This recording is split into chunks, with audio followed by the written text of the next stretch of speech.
শিব ধ্যানে বসেছিলেন। সেই ধ্যান ভঙ্গ করবার জন্য ব্রহ্মা কামদেবকে পাঠান এবং কামদেব সেই পঞ্চফুল স্বর দিয়ে নিক্ষেপ করে ওনার ধ্যান ভঙ্গ করেন। তো শিব কি করলে এরকম ঘুরে কামদেবের দিকে তাকালেন, ওনার যে ভ্রুকুটিতে কামদেব ভস্ম হয়ে গেলেন, ছায়ে পরিণত হলেন। সঙ্গে তার স্ত্রী রতি ছিলেন, ভোলানাথের কাছে হাত জোড় করে দান ভিক্ষা চাইলেন, হে ভোলেনাথ, তোমার ভ্রুকুটিতে এই দশা হলো। তার বলে, ঠিক আছে, এখানে মা কামাখ্যার তীর্থ আছে, প্রস্তরীভূত মূর্তি আছে, তুই পুজো কর এবং এখানে মন্দির তৈরি কর, তাহলে তোমার দেহ বর্ণ সুন্দর কান্তি তুমি ফিরে। কামদেব ওখানে মন্দির করলেন, কামাখ্যা দেবীর পূজার প্রচলন করলেন। কামদেব যেহেতু ওখানে মন্দির করেছিলেন এবং তার ফলে তার কাম বা কামনা আখ্যায়িত হয়েছিল, সেই থেকে নাম হচ্ছে কামাখ্যা। তাজমহলের নাম কি? তেজমহল। তেজের মহল, তেজটাকে শিব, শিবের মহল, ওটা শিব মন্দির। ঠাকুর রামকৃষ্ণদেব এই কথা বলেছিলেন, সিদ্ধি হচ্ছে পায়খানার মতন, গুয়ের মতন, চিহ্নবস্তা সাধক আপনি পাবেন না। তার একটি মাত্র কারণ, ওই লেভেলের সাধক নেই। বেশ কিছু সাধনায় দেখা যায় ভূত প্রেত নিয়ে আমরা সাধনা করছি, এই সাধনাগুলো করার দরকার কি? দেখুন, সব কাজ তো সবাইকে দিয়ে করা যায় না। পুরোহিতকে দিয়ে পায়খানা বাথরুম পরিষ্কার করা যাবে না। ওখানটা দেখবেন একটা জলের ধারা নেমে আসছে, ওর পাশ দিয়ে এগিয়ে যান, গেলে ভেতরে বিশ্বামিত্র গুহা আছে। হ্যাঁ করছেন, আপনি গেছেন? যেমন আদিনাথের মন্দির ছিল মালদায়, সেটা এখন আদিনা মসজিদ। যখন ইসলামিক আগ্রাসন এই দেশে হয়, প্রচুর মন্দিরের উপরে মসজিদ তৈরি হয়েছে। নমস্কার, নাদা কসমিক সাউন্ডের আরেকটা নতুন এপিসোডে আপনাদের সবাইকে আরো একবার স্বাগত। আর আজকে আমাদের তন্ত্র রিলেটেড এই বিশেষ এপিসোডে উপস্থিত রয়েছেন আমার সাথে পৃথ্বীশ ঘোষ। আপনাকে অনেক অনেক স্বাগত মহারাজজি। নমস্কার, আমি ধন্য যে আপনাদের এই পডকাস্টে আসতে পেরে। পডকাস্ট করবার আমার একটা উদ্দেশ্য আছে। দেখুন, আপনি যদি আমার ফেসবুক পেজ দেখেন, লক্ষ্য করবেন আমি প্রতিদিন এখানে বিভিন্ন ধর্মীয় পোস্ট করে থাকি, ধর্মীয় লেখা লিখে থাকি। আমি কয়েকটা বইও লিখেছি।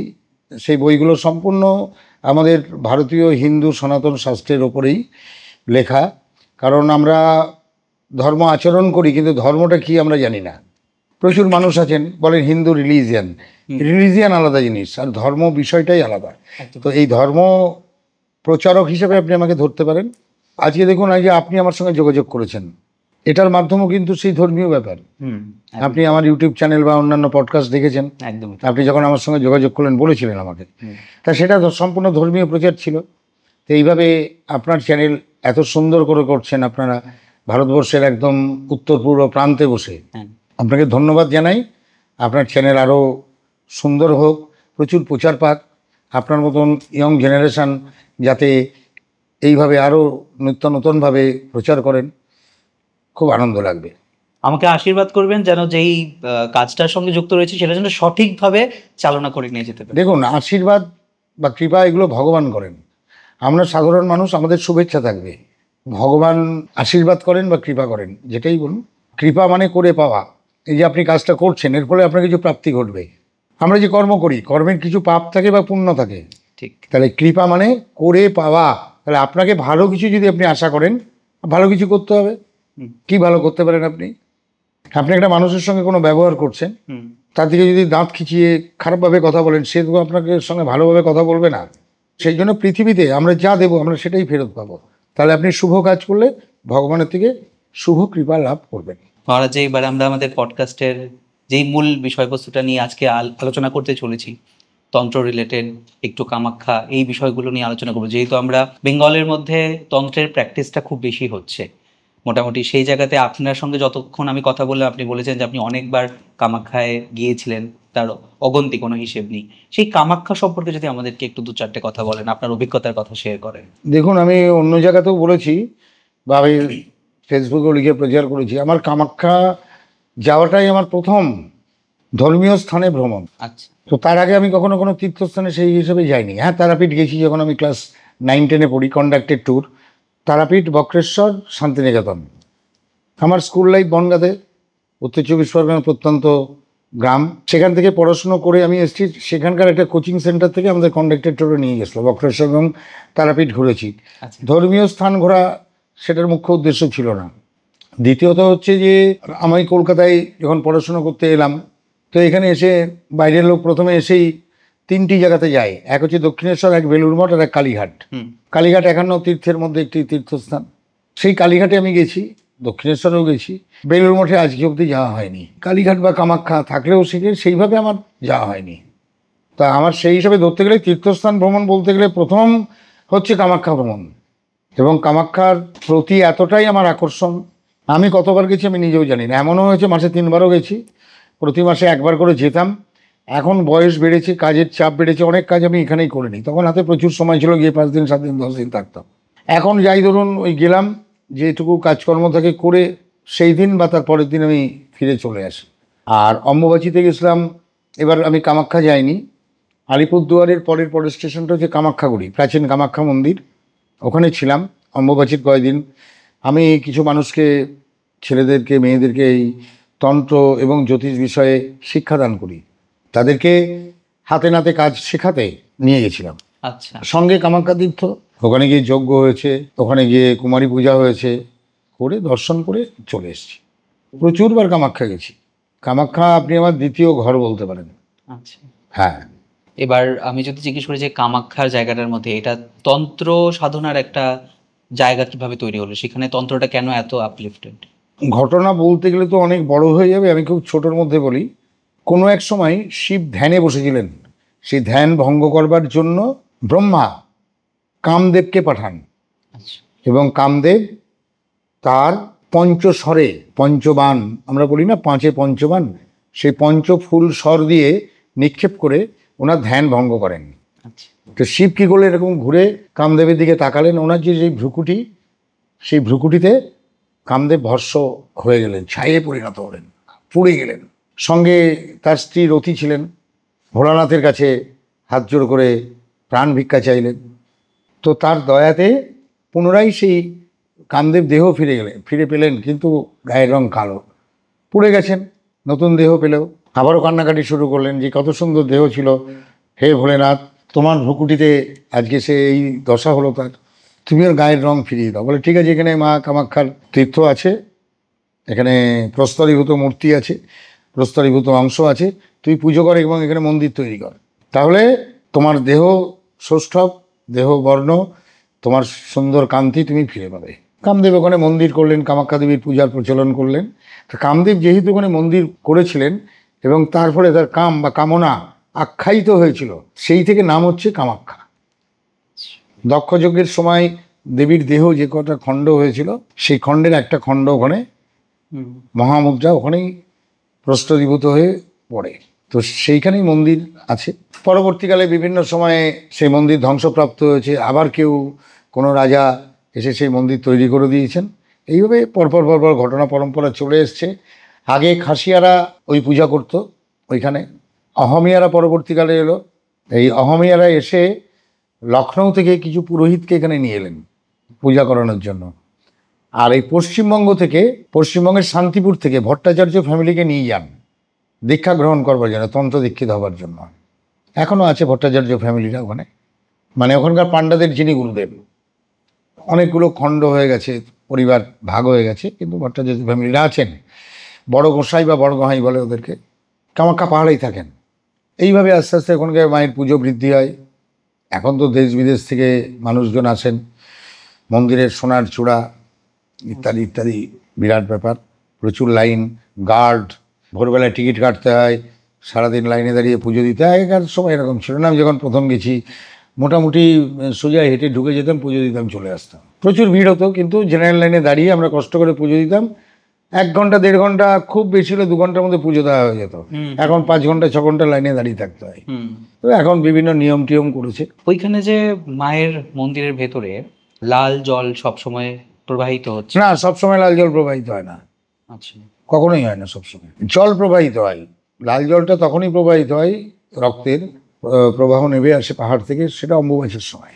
শুধুমাত্র অম্বুবাচীর সময়? অম্বুবাচী 2-4 দিন আগে থেকে অম্বুবাচী 2-4 দিন পর অবধি আসে। এই বিষয়ে একটু যদি বিস্তারিত কোনো ঘটনা যদি আমাদের সঙ্গে শেয়ার করেন, কামাখ্যার সাথে আপনার সাধনার রিলেটেড বা আপনার কোনো বিশেষ ঘটনা। দেখুন, আমি প্রথম যখন কামাখ্যা যাই, আমাদের 24 পরগনার বাদুর এক সাধু মানুষের হাত ধরে, তখন আমার তন্ত্র, কামাখ্যা পীঠ এসব সম্পর্কে আমার কোনো ধারণাই ছিল না। তো ওখানে গেলাম, সে একটা বিরাট কাহিনী আছে, আমাদের ডিটেলসে যাচ্ছি না। তো ওখানে যখন গেলাম আমি অবাক হয়ে গেলাম, একটা মন্দিরে এত লোক হতে পারে। এবং ওখানে আপনি শিশু থেকে বৃদ্ধা, যে কোনো বয়সী মানুষ, দেশি বিদেশি মানুষ পায়ে হেঁটে পাহাড়ে উঠছে, আর তাদের মুখে দেবীর ধ্বনি, দেবীর নামধ্বনি। আর সে বিভিন্ন নাম, কামাখ্যার সঙ্গে আরও তখন তো আমি এইসব নামের সঙ্গে পরিচিত নই, একদমই পরিচিত নই। আমি তো চারিদিকে মানে নতুন কেউ কোনো জায়গায় গেলে পরে যেরকম করে এদিকে ওদিকে ওদিকে তাকাচ্ছি, এক দুবার হারিয়ে যাচ্ছিলাম। আমরা একটা দল বেঁধে গেছিলাম, তো ওরা একটু অসুবিধায় পড়ছিল, যে সাধু মানুষের সঙ্গে আমি গেছিলাম, খুঁজে খুঁজে নিচ্ছিলেন, আমাকে বকা দিচ্ছিলেন। তখন তো বয়স আরও কম, 30-31 বছর বয়স। এই তুমি পিছিয়ে যাচ্ছ, এগাও সামনের দিকে। কিন্তু ওই যে মানে নতুন নতুন জায়গায় গেছি, সেখানকার পরিবেশ, সেখানকার মন্দির, সেখানকার মানুষজন, তাদের বিভিন্ন রকম কাজকর্ম, সেগুলোকে আমি লক্ষ্য করতে করতে যাচ্ছি। এবং যে কদিন ছিলাম আমি মানে মানে কি বলবো, আমি নাওয়া খাওয়া ভুলে গেছি ওইখানকার পরিবেশটা সম্পর্কে, মন্দির সম্পর্কে, ওই তীর্থস্থান সম্পর্কে, ওখানে যে মানুষজন আসছে তাদের সম্পর্কে কৌতূহল নিয়ে বসে থেকেছি ঘন্টার পর ঘন্টা। এবং ওখানে কত রকমের যে মানুষ, কত রকম মানুষের কত রকমের তাদের পোশাক, কত রকমের গলার বিভিন্ন রকমের মালা, আপনি কল্পনা করতে পারবেন না। আপনি অম্বুবাচী মেলার সময় কামাখ্যা যদি যান, শুধু মেলার মানুষ দেখতে যাবেন, মেলা দেখতে যাবেন, মন্দির নয়। আচ্ছা, মন্দির, এটা আমার ব্যক্তিগত মতামত, মন্দিরে দেবীর দর্শন করতে গেলে অফ টাইমে যাবেন, তাহলে আপনার মন্দির দর্শন খুব সুন্দরভাবে হবে। দেখুন, আপনি একজন টিচার, আপনি কোনো স্টুডেন্টকে পড়াচ্ছেন, 10-15টা স্টুডেন্ট আশেপাশে বসে আছে, একজনকে পড়াচ্ছেন, সেটা কি সম্ভব? না, কনসেন্ট্রেশন আসে না। তো আপনি আপনার পূজনীয়া দেবীকে দর্শন করতে যাচ্ছেন, ওখানে 1:1 এটা হওয়া উচিত। মন্দির বলে হবে না, পান্ডারা আছে, আরও দর্শনার্থী আছে, তবুও ভিড়টা তখন একদমই কম থাকে। আর অম্বুবাচীর সময় তো ভীষণ ভিড়। গেলাম, গিয়ে ওখানে আমার অনুভব হলো, ওখানে একটি মন্দির আছে, আগেও বলেছি, আমি শুনেছেন হয়তো, ভুবনেশ্বরী মন্দির। ওই মন্দিরে গিয়ে আমার মনে হলো আমি এখানে আগে কখনো এসেছি, কিন্তু আদৌ যাইনি আমার। আচ্ছা, তারপরে ওই দলটা চলে এলো, 4-5 দিন ছিল, তা আমি ভিড়ের মধ্যে হারিয়ে গেলাম ওদের থেকে ইচ্ছা করে। আচ্ছা, কারণ আমি ওখানে থাকবো, আমি ডিসিশন নিয়ে নিয়েছি। তা আমি তখন পামিস্ট্রিটা জানতাম, আমি ওখানে হাত দেখতে, রাস্তার ধারে হাত দেখতে বসে গেলাম 10 টাকা করে নিয়ে। আচ্ছা, প্রত্যেককে কলম একটা কিনে নিলাম, কিছু স্ক্রিপ্লিং একটা প্যাড বানিয়ে নিলাম, কাগজ কিনে লিখে দিলাম কার কি শিকড় পড়তে হবে। কারণ ওখানে আমি বেচা কেনা করতে হাত দেখে পয়সায় কম, কিন্তু আমার যে থাকতে হবে ওই কদিনে তো আমার রসদ দরকার, পয়সাটা কোথায় পাবো? আমি 650 টাকা নিয়ে গেছি। তো আমি ওখান থেকে বেশ কিছু টাকা আয় করলাম এবং ওখানে থেকে গেলাম। ওখানে লঙ্গরখানাতে খাবার দিত, কিন্তু আমার আবার একটু খাওয়ার খুব শখ, ঠিক আছে। আমি যে পয়সা আয় করলাম, মাছের ঝোল ভাত, মাংস ভাত, খাসির মাংস ভাত খাওয়া শুরু করে দিলাম, থেকে গেলাম। আমরা 5-7 দিন। আর এই সন্ধ্যাবেলা হলেই আমি উঠে চলে যাই, বিকালবেলা মানে সন্ধ্যা হওয়ার আগে বিকালবেলা উঠে চলে যাই ভুবনেশ্বরী মন্দিরে। ওখানে গান বাজনা, বাউল গান, দেহতত্ত্বের গান, কত সাধক আসছেন ভুবনেশ্বরী মন্দিরে, আমি বসে বসে দেখতাম, আমার খুব ভালো লাগতো। আর মনে হতো যে আমি এখানে আগে কখনো এসেছি, এই ভুবনেশ্বরী মন্দিরে। আচ্ছা, চলছে এখনো খুঁজে পাইনি কবে কোথায় গেছি। তখন আমি কোনো ধর্মচর্চার মধ্যে ছিলাম না, এমনকি সরস্বতী পুজো অঞ্জলি দিইনি কখনো আমি। সেই ছোটোবেলায় আমি 13 বছর বয়সে মাকে হারিয়েছি, ওই 13-14-15 বছর বয়স অবধি, মাধ্যমিক পরীক্ষা দেওয়া অবধি আমি কিন্তু এই সরস্বতী পুজো অঞ্জলি, তারপর থেকে এসব দিইনি, কোনো মন্দিরে যাইনি। হ্যাঁ, দক্ষিণেশ্বরে গেছি বন্ধুবান্ধবের সঙ্গে, নমস্কার করে চলেছি, কিন্তু ভক্তি যেটাকে বলে সেসব বিষয় নিয়ে, বা এই সাধু সন্ন্যাসী, এই গীতা অমুক তুমি, এইসব সম্পর্কে খুব একটা ছিল না। তবে হ্যাঁ, ভুল বললাম আপনাকে একটা কথা, গীতা আমি পড়তাম। কারণ মা যখন মারা গেছেন, ওই যে 13-14 দিন শ্রাদ্ধের, 15 দিন শ্রাদ্ধের, তো বাবা বলেছিলেন গীতাটা পড়িস। তো গীতার একদম প্রথম থেকে শেষ অবধি বাড়িতেই থাকতাম, ইচ অ্যান্ড এভরিডে পড়তাম। তখন আমি 7-8 স্টুডেন্ট, একদম প্রথম থেকে গীতার মঙ্গলাচরণম পার্থায় প্রতিপদিতাং ভগবতা, ওখান থেকে শুরু করে একদম শেষ অবধি টোটাল 18টা অধ্যায় বাড়ি বসে বসে পড়তাম, মাঝখানে অবশ্য করতাম, কোথাও বেরোতাম না। এখনও আমার কাজকর্ম না থাকলে আমি বাড়িতেই বসে থাকি, পড়াশোনা করি। এইসব পড়তে পড়তে একটা জায়গায় যখন এই সাবজেক্টে যখন এলাম, এখন আমার মুখ্য বিষয় হচ্ছে বাংলা, আমাদের এই বঙ্গদেশ এবং কালী, এটা আমার মুখ্য বিষয়। কামাখ্যাও এই বঙ্গদেশের মধ্যেই পড়ছে। আমাদের বঙ্গদেশের শুরু হচ্ছে আপনার দ্বারভাঙা থেকে, বিহারের দ্বারভাঙা, দ্বারভাঙা কথা হচ্ছে দ্বারবঙ্গ থেকে, বঙ্গের দ্বার ছিল। পশ্চিম ভারতের সঙ্গে পূর্ব ভারতের ঢোকার রাস্তা ছিল এইটা। তৃতীয়ত হচ্ছে, এটা গেল পশ্চিম দিক, পূর্ব দিকে হচ্ছে আরাকান, ত্রিপুরা, উনকোটি একদম শেষ, বিলোনিয়া টিলোনিয়া এখন যেটা আছে। আর এদিকে হচ্ছে আপনার গিয়ে আরাকান, মায়ানমারের উত্তর দিক। দক্ষিণে হচ্ছে বঙ্গোপসাগর, আর উত্তর হচ্ছে তিব্বত। সমগ্র অঞ্চলটাই হচ্ছে বঙ্গদেশ। কী করে হলো এই বঙ্গদেশ নামটা, সেই প্রসঙ্গে বলি। দেবগুরু বৃহস্পতি ছিলেন। দেবগুরু বৃহস্পতির সন্তান হচ্ছে ভরদ্বাজ ঋষি, মহাভারতে পাই ওনার কথা। কিন্তু দেবগুরু বৃহস্পতির দাদা ছিলেন উতথ্য। সেই উতথ্যের সন্তান ছিলেন দীর্ঘতমস ঋষি। তিনি জন্মগত অন্ধ ছিলেন। সেই দীর্ঘতমস ঋষি নির্দিষ্ট কোনো একটা কারণে তাকে তার স্ত্রী পরিত্যাগ করেন, এবং সেই পরিত্যক্ত অবস্থায় গঙ্গায় ভাসতে ভাসতে এসে আমাদের বঙ্গদেশে এসে ওঠেন অচেতন অবস্থায়। বঙ্গদেশের রাজা ছিলেন তখন বলি, রাজা বলি।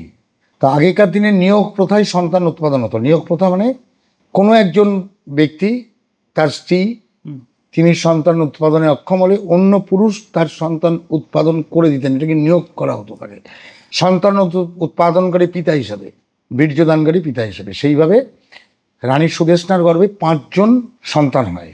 সেই 5 জন সন্তানের একজনের নাম অঙ্গ, একজনের নাম বঙ্গ, কলিঙ্গ, শুম্ভ, পুণ্ড্র। এই 5টা দেশ তাদেরকে রাজা বলি ভাগ করে দেন, এবং তারা শাসন করেন সেই দেশগুলো। আচ্ছা, এরকম 5টা ভূখণ্ডেই টোটাল বঙ্গদেশটা ছিল, এখনকার বাংলাদেশ সমেত। কিন্তু এটা তো রাজনৈতিক কারণে, ধর্মীয় কারণে ভাগ হয়েছে। ঠিক। এটা আগে পূর্ব পাকিস্তান ছিল, এখন বাংলাদেশ হয়েছে। তাহলে এই অঞ্চলটাও ছিল টোটাল বৃহৎ বঙ্গ। এই 5টা যে অংশ ছিল, পরবর্তীকালে এগুলো আরও বিভিন্ন ভাগে ভাগ হয়। তাম্রলিপ্ত, সমতট, হরিকেল, বারেন্দ্র, এরকম বিভিন্ন ভাগে ভাগ হয়ে যায়। এখানকার যারা অধিবাসী, এখানকার অধিবাসীরা প্রথম যারা আসেন, তারা আসেন আপনার সোমালিয়া বা ইথিওপিয়া, আফ্রিকান এই দেশ থেকে ঘুরতে ঘুরতে ঘুরতে ঘুরতে খাদ্যের সন্ধানে, সুস্থ বাসস্থানের সন্ধানে তারা আরব দেশ দিয়ে, ভারতবর্ষের পশ্চিম দিয়ে, গুজরাট উপকূল দিয়ে আমাদের এই বঙ্গদেশে এসে উপস্থিত হয়। আচ্ছা, সারা ভারতবর্ষেই ছড়ায়, কিন্তু মূল অংশটা এখানে আসে।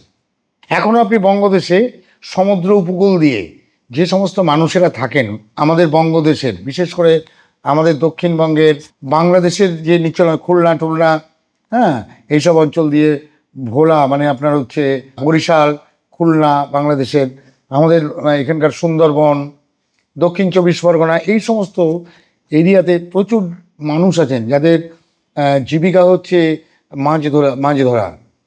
তাদের মধ্যে বেশ কিছু মানুষ আছেন তারা এই সম্প্রদায়ের। আপনি প্রচুর মানুষ দেখবেন মাথায় কোকড়া কোকড়া স্প্রিংয়ের মতো চুল।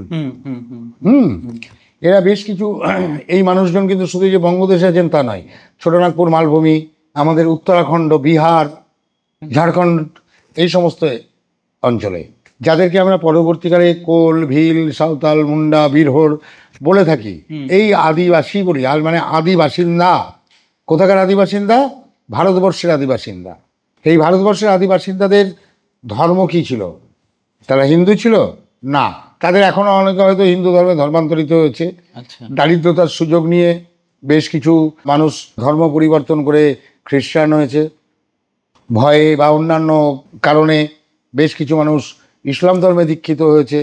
কিন্তু এই আদি বাসিন্দা তাদের নিজস্ব ধর্মীয় রীতি এখনও বংশ পরম্পরায় তারা রক্ষা করে চলেছে।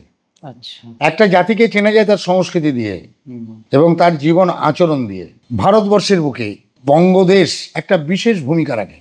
আপনি যদি দেখেন যে কজন নোবেল লরিয়েট আছেন তার প্রত্যেকেই কিন্তু বাংলাদেশেই, আমাদের এই বঙ্গদেশের থেকে কিন্তু নোবেল পুরস্কার পেয়েছেন, হরগোবিন্দ খুরানাকে বাদ দিলে পরে।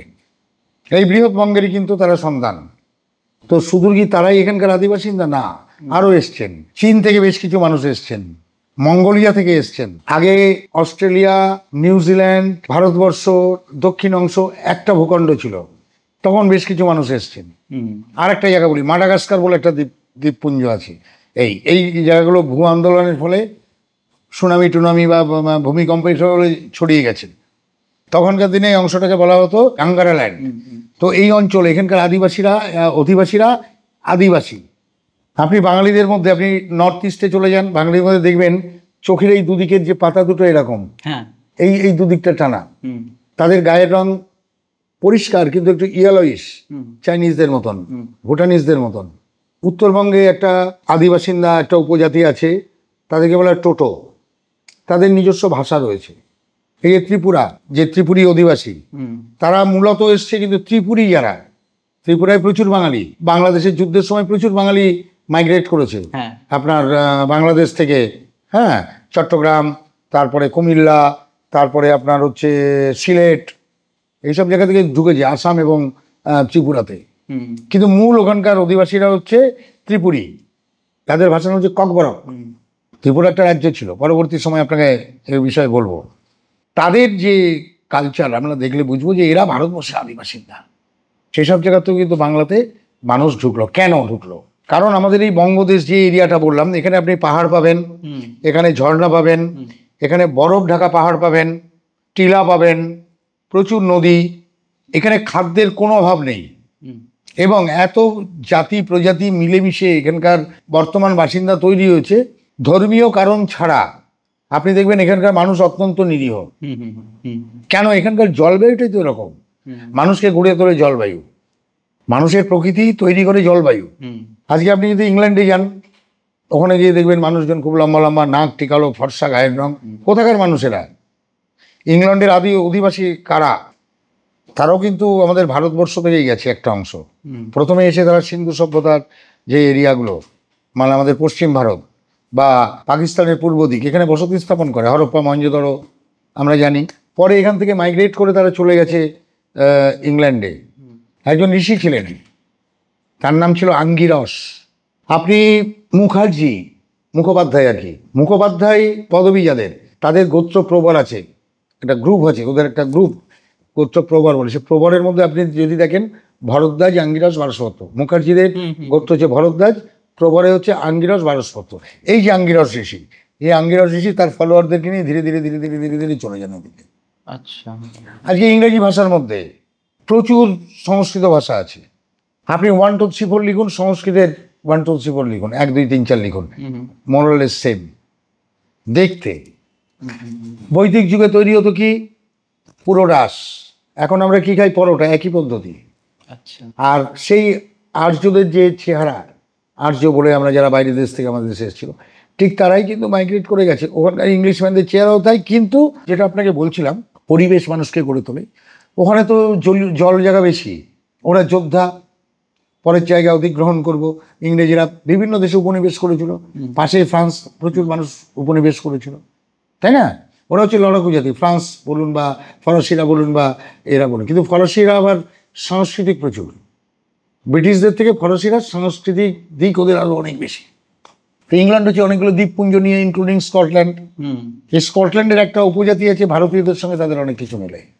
আপনি শুনলে অবাক হবেন, আমাদের বঙ্গদেশের অধিষ্ঠাত্রী দেবী হচ্ছেন কালী। এই কালী দেবীর পুজো সাউথ আমেরিকাতে হয়। পেরু বলে একটা দেশ আছে, ওখানে কালীর নাম হচ্ছে পচামামা পুজো হয়, গণেশের পুজো হয়, শিবের পুজো হয়। আপনি চলে যান জাপানে, ওখানে গণেশের পূজা, সরস্বতী পুজো, সরস্বতীর নাম ওখানে হচ্ছে বেনতেন।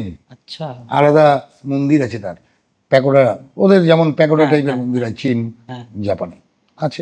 আপনার পডকাস্টে আসার মুখ্য উদ্দেশ্য আমার এটাই, এগুলোকে জানানো মানুষকে। মানুষ জানুক, আমার থেকে শুনে তারা পড়াশোনা শুরু করতে পারেন, অনেকে করেছেন, করবেনও। জানতে হবে আমাদের সংস্কৃতি প্রাচীন সংস্কৃতি। আমাদের এই দেশের অধিকাংশ মানুষ অর্ধ উলঙ্গ থাকতো, এখনো গ্রামের দিকে গেলে দেখা যায় অর্ধ উলঙ্গ। কেমন? দারিদ্রতার কারণে নয়, তাদের সরলতা এটা।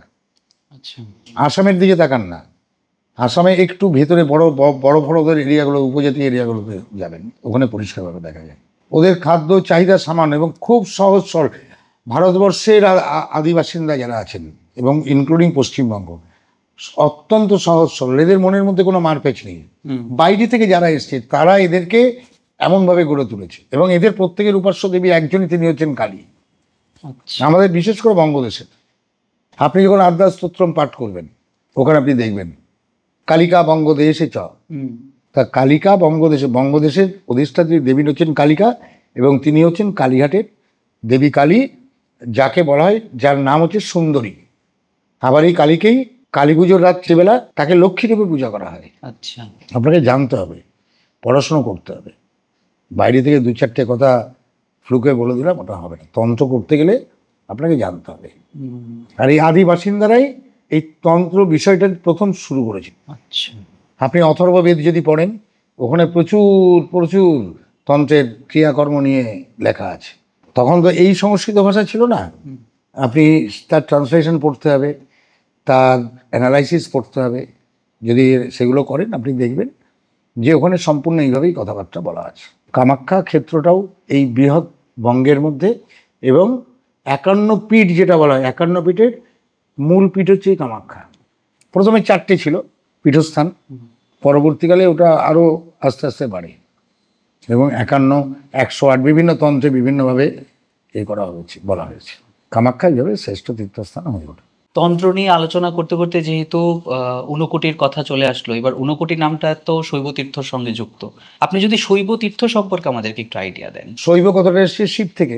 শিব শব্দটার সঙ্গে সঙ্গে একজন ব্যক্তির চেহারা আমাদের চোখের সামনে ফুটে ওঠে। শিব কিন্তু কোনো ব্যক্তি নন। শিব হচ্ছেন জ্ঞান। ধরুন আজকে আপনার জ্ঞান আছে, আপনি যে কাজটা করেন ওই সম্পর্কিত জ্ঞান না থাকলে আপনি নির্দিষ্ট কাজটা করতে পারবেন না। অবশ্যই। তার মানে যে কর্মটা আপনি করছেন ওটা আপনার শক্তি। ঠিক জ্ঞানের ওপরে ওই জন্য শক্তি। শিব শুয়ে আছেন, তার বুকের উপরে কালী। তার মানে হচ্ছে জ্ঞানের ওপরেই শক্তি। কালী ছাড়া কিন্তু, মানে শিব ছাড়া কিন্তু কালী আপনি কল্পনা করতে পারেন না। কোনো কালী মূর্তি এমন দেখেছেন যিনি শিব ছাড়া আছেন? নেই। এই শিব আর কালী কিন্তু পাশাপাশি তাদের অস্তিত্ব। কেমন একটা কয়েনের যেমন দুটো পিঠ থাকে, কোনো একটি সাবজেক্টেরও দুটো দিক আছে, কোনো একটা বস্তুরও দুটো দিক আছে। আজকে দেখুন আপনি যে জামাটা বা আমি যে জামাটা পরে আছি, এটার মধ্যে আগুন আছে? নেই, কিন্তু আগুনের দাহিকা শক্তি তো এর মধ্যে রয়েছে। ঠিক সেরকম শিব এবং কালী পরস্পর অঙ্গীভূত। আমরা সেটাকে একটা মূর্তি আকারে দিয়েছি।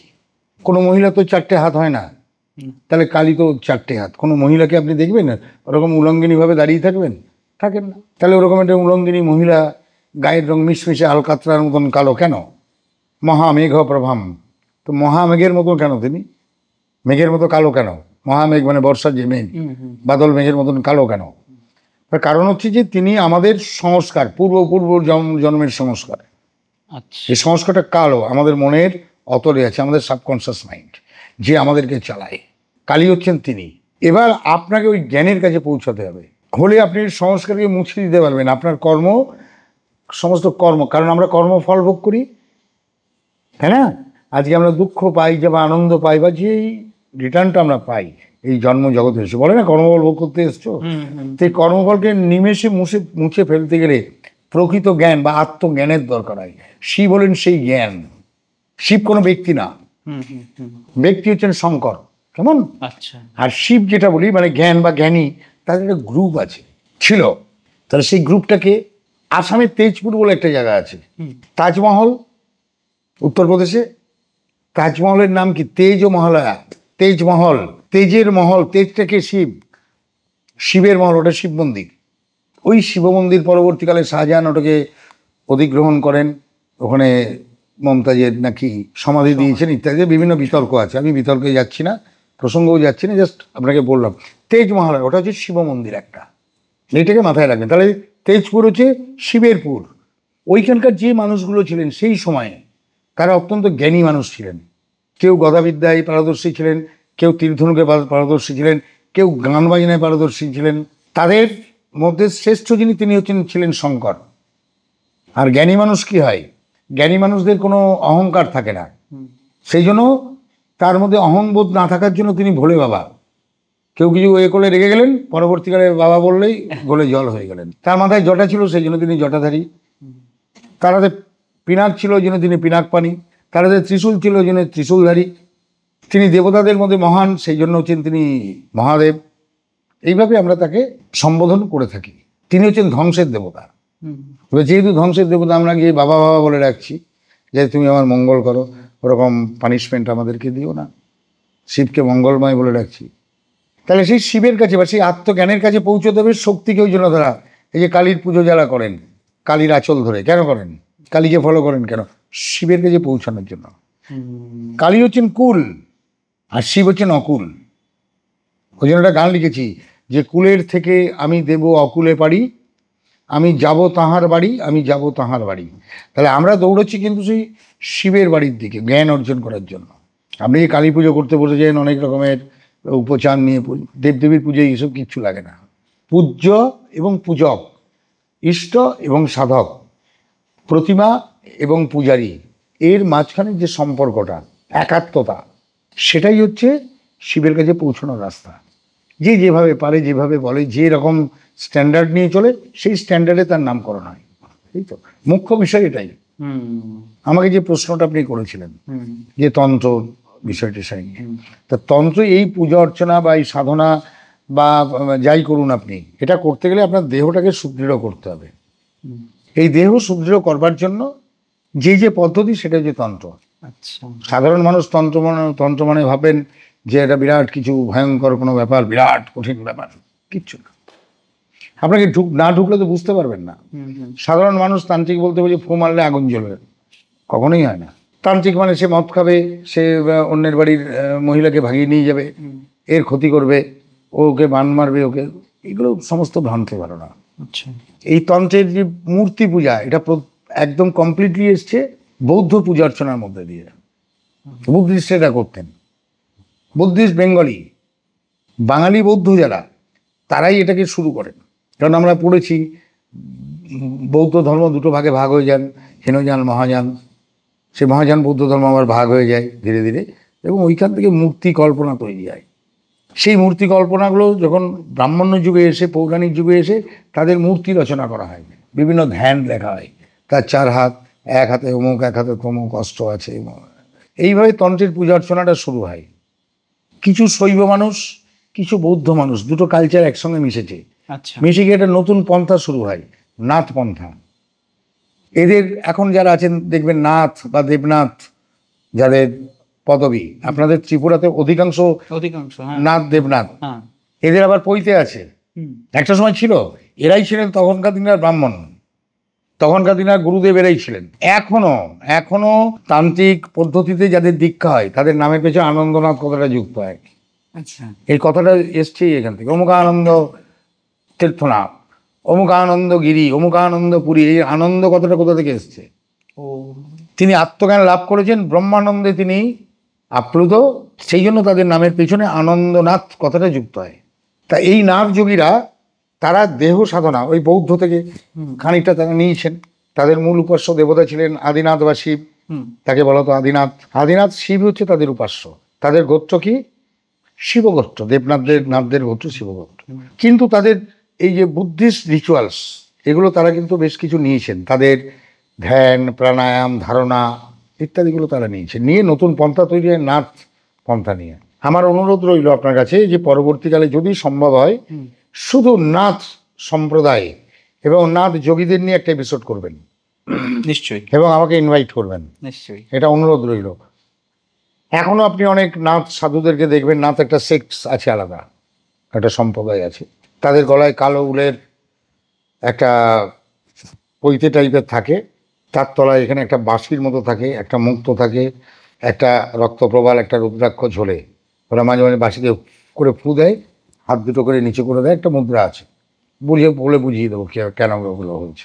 এইভাবে আস্তে আস্তে ধীরে ধীরে তন্ত্রের বিভিন্ন গ্রুপ তৈরি হয়। কেউ এই মূর্তি পূজাকে মানে, কেউ মূর্তি পূজাকে মানে না, কেউ দেবতাকে নিরাকারভাবে, কেউ দেবতাকে অবয়বে আনে, কেমন সগুণ বা নির্গুণ উভয় হয়। কিন্তু এইখানে আমাদের অনেকের একটা ধারণা অপরিষ্কার আছে, অপরিচ্ছন্ন। কি না, ভগবানের মূর্তি হয় কি করে? ভগবানের মূর্তি হয় না। পরমেশ্বর বা ভগবান নিরাকার, বা ব্রহ্ম, তিনি নিরাকার। তার যে শক্তি, ব্রহ্মের যে শক্তি বা পরমেশ্বরের যে শক্তি বা পরমাত্মার যে শক্তি বা ভগবানের যে শক্তি, তার এক একটা রূপ হয়। তিনি তো সর্বগুণে গুণান্বিত, তার একটা গুণ, তার একটা আলাদা মূর্তি। তিনি হচ্ছেন দেবতা। দেবতা বা দেব বা দেবী এবং ভগবান, দুটোর মধ্যে ডিফারেন্স আছে, পার্থক্য আছে, সূক্ষ্ম পার্থক্য ভালোভাবে বোঝার আছে। ভগবান একটা মূল শক্তি, তার বিভিন্ন অঙ্গ আছে। ধরে নিন আপনার হাতে 5টা আঙুল, আপনার আঙুলটাও আপনি, হাতটাও আপনি, কাঁধটাও আপনি, মাথাটাও আপনি। ঠিক তেমনি ভগবানের এক একটা রূপ। কালী তার একটা রূপ, সরস্বতী একটা রূপ, লক্ষ্মী একটা রূপ, গণেশ একটা রূপ, কার্তিক একটা রূপ। আর সেই ব্রহ্মের একটা দিক হচ্ছেন কালী, আদ্যা কালী, আদি কালী কালী, আর একটা দিক হচ্ছেন শিব। বুঝতে পেরেছেন ব্যাপারটা? এইভাবে মূর্তি পূজার প্রচলন হলো। আপনি যে প্রশ্নটা করেছিলেন আমাকে যে তন্ত্র বিষয়টা কি, এইটা যে তন্ত্রটা এইভাবে এসছে। এবার দেহ সাধনার বিভিন্ন পদ্ধতি আছে, যেটা নাথযোগীরাই মূলত করেছিলেন। কিভাবে করা হয় এটা আপনি পাবেন, আপনি চর্যাপদটা ভালো করে যদি পড়েন, কলকাতা বিশ্ববিদ্যালয়ের প্রকাশনা সংস্থায় আপনি খোঁজ করলে চর্যাগীতির বিভিন্ন রকম পাবেন। এমনি অন্যান্য মানুষজনও লিখেছেন, বাংলাদেশে বেশ কিছু রাইটার লিখেছেন। এবং মজার ব্যাপার একটা বলি, আপনি যদি এখনকার যে বাংলাদেশ, এই নাথ যোগীদের উপরে যত বই লেখা হয়েছে, নাথ যোগীদের ভালো করে মনে করেন, নাথ যোগীদের যত বই লেখা রিসার্চ ওয়ার্ক হয়েছে, তার 90% হচ্ছেন বাংলাদেশি মুসলমানদের লেখা। তাই? হ্যাঁ, যত বাউল গান আছে, দেহতত্ত্বের গান আছে, পল্লী গীতি আছে, তার শতকরা 60 থেকে 70 ভাগ 80 ভাগ হচ্ছে বাংলাদেশের মুসলমানদের লেখক। কেন হলো এটা নিয়ে আমরা কেউ চিন্তা করি না। তার কারণ হচ্ছে কনভার্সন, ধর্ম পরিবর্তন। আপনাকে কতগুলো, যেহেতু আমি জ্যোতিষটা কম বেশি জানি, বলে দিই আপনাকে। যত নাথযোগী আছেন, বাউল গীতিকার যারা আছেন, আগেকার দিনকার, এখনকার নয়, এখন যারা বাউল বলে বাউল না, সেই যে বাউল গীতিকার যারা, শাহ আব্দুল করিম, আরও আছে লালন ফকির ইত্যাদি ইত্যাদি, সবার দেখবেন কানগুলো, এই কানটা মাথার প্রপোর্শন অনুযায়ী বড়, এবং কানের লতিটাও তুলনামূলকভাবে বড়। কেন? ওদের মধ্যে বৃহস্পতি বা জ্ঞানের ভাগটা, প্রজ্ঞাটা ওদের মধ্যে বেশি। সেই সময় মানুষ কনভার্ট হয়েছে, নাথযোগীরা কনভার্ট হয়েছে ভয়ে, আচ্ছা, ইসলামিক আগ্রাসনের ভয়ে ধর্মান্তরিত হয়েছে। কিন্তু তারা তাদের যে সংস্কৃতিকে ভুলতে পারেনি, তাদের যে বিদ্যা তারা দান করে গেছেন। আপনি যদি বাংলাদেশে কখনো বুক লিস্ট পান, বিভিন্ন পাবলিকেশনে খোঁজ করে দেখবেন, অধিকাংশ লেখাই হচ্ছে আপনার নাথযোগীদের ওপরে। বাংলাদেশে গোরক্ষা আছে, আমার যে বই আমি লিখেছি ওর মধ্যে আছে কালী সাধনা, আমাদের ত্রিপুরেশ্বরী মন্দিরের মধ্যে সম্পর্কে লেখা আছে। আচ্ছা, এখন যে ত্রিপুরেশ্বরী যে মূর্তি কোথাকার মূর্তি, পশ্চিমবঙ্গের দক্ষিণবঙ্গে ছত্রভোগ বলে একটা জায়গা আছে, আচ্ছা, এখনো সেখানে ত্রিপুরেশ্বরী মন্দির আছে। আমাদের পশ্চিমবঙ্গের অধিকাংশ মানুষ জানে না ছত্রভোগ, সবাই জানে গড়িয়ার বোড়ালে, ওখানে তো আছে, কিন্তু মূল মন্দিরটা ছিল ছত্রভোগ বলে একটি জায়গাতে। সেই ছত্রভোগ থেকে আরাকানিরা মূর্তি নিয়ে চলে যায় চট্টগ্রামে গিয়ে প্রতিষ্ঠা করে, চট্টেশ্বরী নামে পুজো হতো। আচ্ছা, ত্রিপুরার এক রাজা শুনলেন, স্বপ্নে দেখলেন যে আমি এখানে খুব কষ্ট হচ্ছে, আমাকে নিয়ে চল। ত্রিপুরেশ্বরী যে মন্দির, এই রিসেন্ট গেছিলাম গত বছর, দেখলাম যে সব চারিদিক দিয়ে কেটে কুটে একটা ঢিবি মতো রেখে দিয়েছে। ওটা একটা এরকম উঁচু টিলা টাইপের ছিল, সেই টিলার উপরে চণ্ডীর মন্দির ছিল, সেখানে ত্রিপুরেশ্বরীকে নিয়ে গিয়ে বসানো হলো, সেখানে পূজা পাঠ করা হলো। এবং সেই এখানকার মূল দেবী পাশে রয়েছে, ছোট মা বলে পূজা হয়, চণ্ডীর মন্দির। তন্ত্র সারা ভারতবর্ষের মধ্যে মূলত সৃষ্টি এখানটায়। এবার দেখুন, তাহলে আপনি বলবেন যে উত্তর ভারতে অমুক মন্দির, উজ্জয়িনীতে গড়কালী মন্দির, অমুক তমুক কোথা থেকে এলো? গড়কালিকা মন্দিরের প্রতিষ্ঠাতা হচ্ছেন কালিদাস, তার নামই তো কালীর দাস। কালিদাসের তো অরিজিনাল নাম কালিদাস নয়, তাকে কালিদাস বলে বলা হয়েছে। প্রচুর সাহিত্য রচনা করেছেন থেকে। তো গড়কাল, তাহলে সেটা করতে গেলে এখান থেকেই প্রপাগেটেড। কালীর মূল দেশ হচ্ছে এটাই। এই মহাভারতের যুদ্ধেও কালীকে দেখা গেছে। এই যে তন্ত্র সাধনায় বিভিন্ন মহিলাদের সঙ্গে নানা রকম কথা শোনা যায়, এই ঘটনাগুলো কতটুকু সত্যি, বা এই ঘটনাগুলোর কি ব্যাখ্যা রয়েছে তন্ত্রে? দেখুন, তন্ত্র সাধনায় মুখ্য বিষয় যেগুলো আছে, তন্ত্র সাধনায় মহিলা রাখতেই হবে, এর কোনো বাধ্যবাধকতা কিছু নেই। আচ্ছা, কিছু কিছু সাধনার মধ্যে লাগে। সাধক নিজেকে ভৈরব মনে করে, সাধিকা একজন ভৈরবী থাকে। কিন্তু এখনকার দিনে এই ভৈরবী সাধনা যেগুলো দেখা যায়, তার অধিকাংশই হচ্ছে ভোগ বাসনার কারণে। মূল সাধনাটা অন্য জায়গায়। ওই যে বললাম শিব এবং কালী তত্ত্ব, সেটাকেই তারা প্রতিষ্ঠা করেন, সেখানে তারা সেই তত্ত্বটাকে প্রতিষ্ঠা করেন। শিব ভৈরব স্বরূপ, তার যে সঙ্গিনী থাকছেন তিনি ভৈরবী। দেখবেন দশমহাবিদ্যার মধ্যে ভৈরবী একজন দেবী আছে। ঠিক আছে, ঠিক এইরকম প্রয়োজনীয়ই বলা যাবে না, প্রয়োজনীয়। এই যে আমাদের কামাখ্যায় পুজো হয়, এই যে মহামুদ্রা, তো সেই মহামুদ্রার পূজা তো হয়, নারী অঙ্গের, গুপ্ত অঙ্গের তো পূজা হয় আলাদা করে। তো ব্যাপারটা তাই। তবে ওটা সবাই করতে পারে না, কারণ ওই সমস্ত পূজা পাঠ বা ওই সাধনা অনেক কঠিন। সাধারণ মানুষ দেখুন, এখন দীক্ষা নিয়ে ব্যবসা চলছে, তন্ত্র দীক্ষা নিয়ে, শাক্ত দীক্ষা নেওয়াটা ফ্যাশন হয়ে গেছে।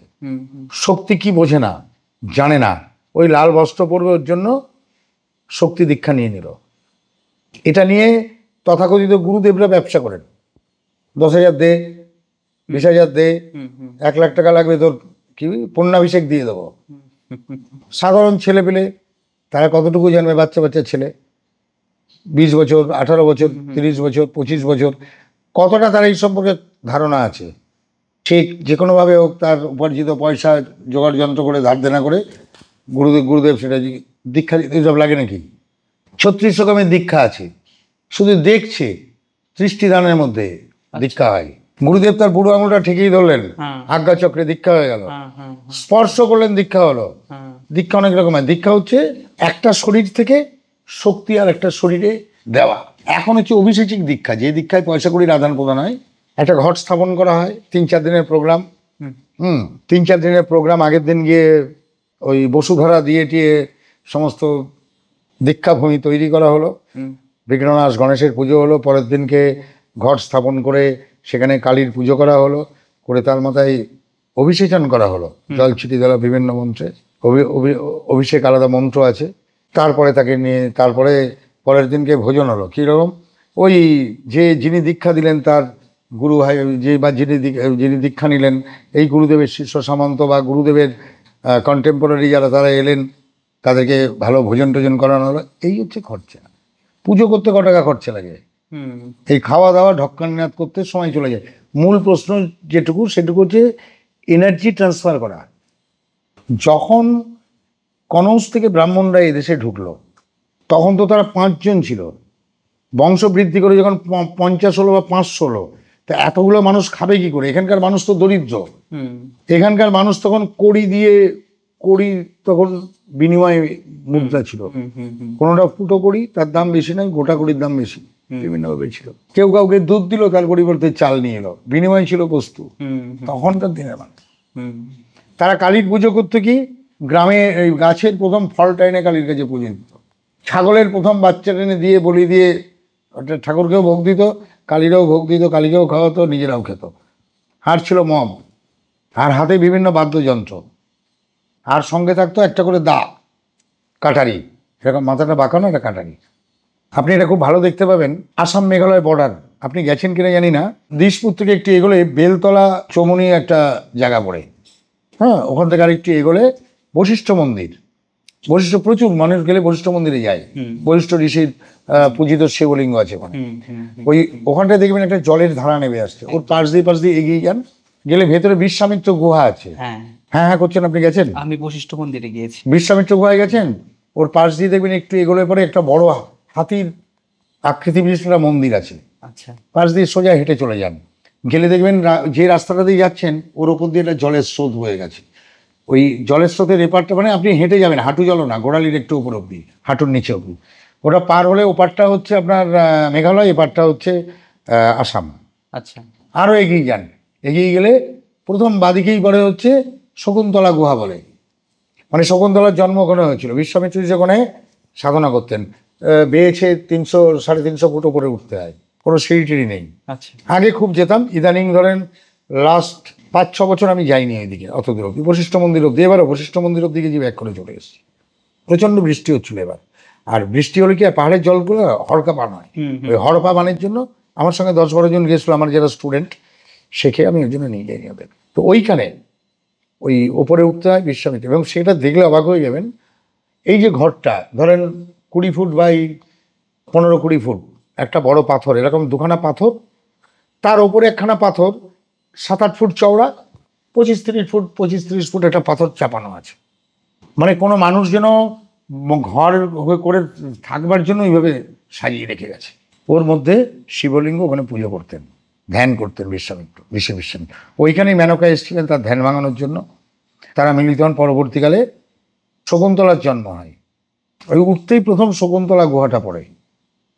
আর যখন বশিষ্ঠ মন্দিরে আপনি গেছেন বললেন, বশিষ্ঠ মন্দিরে যখন ঢুকছেন দেখবেন এই যে জলের স্রোতটার উপরে একটা ফলস ব্রিজ আছে ছোট্ট, ওপাশে হচ্ছে অরুন্ধতী গুহা আছে। এগুলো অনেকে ঘোরেন না, জানেন না, জাস্ট ওখানে গেল, স্নান টান করলো, ছবি তুললো, সেলফি টেলফি নিয়ে চলে এলো। কিন্তু ওখানে অনেকগুলো জায়গা জানার আছে। এই যে জায়গা, এগুলো সব সাধনা স্থান। আপনি যে প্রশ্নটা করলেন, কি প্রশ্ন করলেন?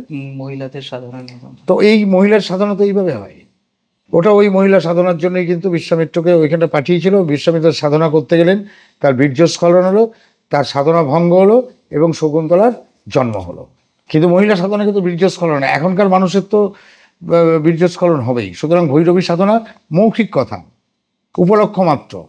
খুব কম সংখ্যক মানুষ আছেন যারা ভৈরবী সাধনা করেন প্রকৃত অর্থে, এবং তাদেরকে আপনি লোকালে আপনার চামড়ার চোখ আপনি দেখতে পাবেন না, কারণ আপনার আমার সেই যোগ্যতা নেই। আপনার আমার সেই যোগ্যতা নেই, কারণ আপনি যদি আজকে বিদেশ যে পাসপোর্ট দরকার হয়, তাই সব সাধু মানুষের সংস্পর্শে গেলে নিজেকে সেই জায়গায় উত্তীর্ণ হতে হয়। সেই যোগ্যতা সম্পন্ন নিজেকে, আমরা কতটা যোগ্যতা সম্পন্ন যে আমরা ভালো মানুষের সঙ্গে, ভালো মানুষকে আমরা চোখে পাবো, চোখের সামনে পাবো। কি করেছি যে আমি পাবো? কৃপা কি করে পাবো? বোঝা যাচ্ছে কথাটা? এরকম মানুষ আছেন কিন্তু তারা লোকচক্ষুর অন্তরালে। আরেকটা কথা বলে দিই, এই যে বললেন যে মহিলাদেরকে নিয়ে সাধনা, একটা মামলা চলছিল না কাশী বিশ্বনাথ মন্দিরের পাশে, ওই যে জ্ঞানব্যাপী মসজিদ, জ্ঞানব্যাপী মন্দির নিয়ে যেটা হচ্ছে, যেটাকে মসজিদে ওরা রূপান্তরিত করে যে পূজা করছে। প্রথম যে ঘটনা নিয়ে মামলাটা হয় সেই ঘটনাটা কি জানেন না, অধিকাংশ লোকই জানে না। বলে দিই, ওখানে একটা দেবীর মূর্তি আছে, মূর্তিটার নাম হচ্ছে লজ্জা গৌরী মূর্তি। আচ্ছা, সেই লজ্জা গৌরী মূর্তিতে দেখা যাচ্ছে যে একজন মহিলার দুটো পা, তার মাঝখানে তার গুপ্তস্থান পরিষ্কার দেখা যাচ্ছে, তার দুটো স্তন, আর তার মাথাটা একটা পদ্মফুল। এই হচ্ছে দেবী। আচ্ছা, এই দেবী ভারতবর্ষের উত্তর ভাগে বহুলভাবে প্রচলিত ছিল এই পূজা, আমাদের এই পূর্ব ভারতে পাবেন না। তো ওই দেবীর পুজো করতে কয়েকজন গেছিল, ওরা পুজো করতে দেয়নি, ঢুকতে দেয়নি, তাই নিয়ে কেন ঢুকতে দেবে না এই নিয়ে প্রথম মামলা হয়।